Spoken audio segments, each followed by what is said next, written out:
ঈদের নামাজ পড়ার সঠিক নিয়ম। ঈদের নামাজে যাওয়ার আগে অবশ্যই আমার এই ভিডিওটি দেখবেন। ইনশাআল্লাহ ঈদের নামাজ নিয়ে আপনার কোনো পেস লাগবে না। প্রথমে ইমামের পিছনে দাঁড়ানোর পর আপনি নিয়ত করবেন যে আমি মুক্তাদি হইয়া এই ইমামের পিছনে অতিরিক্ত 6 তাকবীরের সাথে ঈদুল ফিতরের 2 রাকাত ওয়াজিব নামাজ আদায় করিতেছি। আল্লাহু আকবার। তো ইমাম সাহেব আল্লাহু আকবার বলে হাত বাঁধবেন, আপনিও ইমাম সাহেবের সাথে আল্লাহু আকবার বলে হাত বাঁধবেন।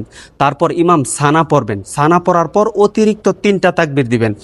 আল্লাহু আকবার বলবেন, হাত ছেড়ে দিবেন। দ্বিতীয় তাকবীর আল্লাহু আকবার বলবেন, হাত ছেড়ে দিবেন। তৃতীয় তাকবীরের মাথায় আল্লাহু আকবার বলে হাত বেঁধে নেবেন। তারপরে ইমাম সাহেব সূরা ফাতিহা এবং অন্য আরও একটি সূরা মিলিয়ে রুকু সিজদা কমপ্লিট করে দ্বিতীয় রাকাতের জন্য দাঁড়াবেন। দ্বিতীয় রাকাতে দাঁড়ানোর পর ইমাম সাহেব প্রথমে সূরা ফাতিহা এবং অন্য আরও একটি সূরা মিলাবেন। সূরা মিলানোর পর রুকুতে যাওয়ার পূর্বে অতিরিক্ত আরও 3টা তাকবীর দিবেন। আল্লাহু আকবার বলবেন, হাত ছেড়ে দিবেন। দ্বিতীয় তাকবীর আল্লাহু আকবার বলবেন, ইমাম সাহেব হাত ছেড়ে দিবেন।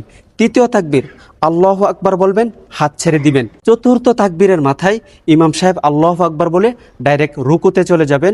রুকু সিজদা কমপ্লিট করে ডানে বামে সালাম ফিরিয়ে নামাজ শেষ করে দিবেন। ইনশাআল্লাহ আপনাদের নামাজ সহি হয়ে যাবে।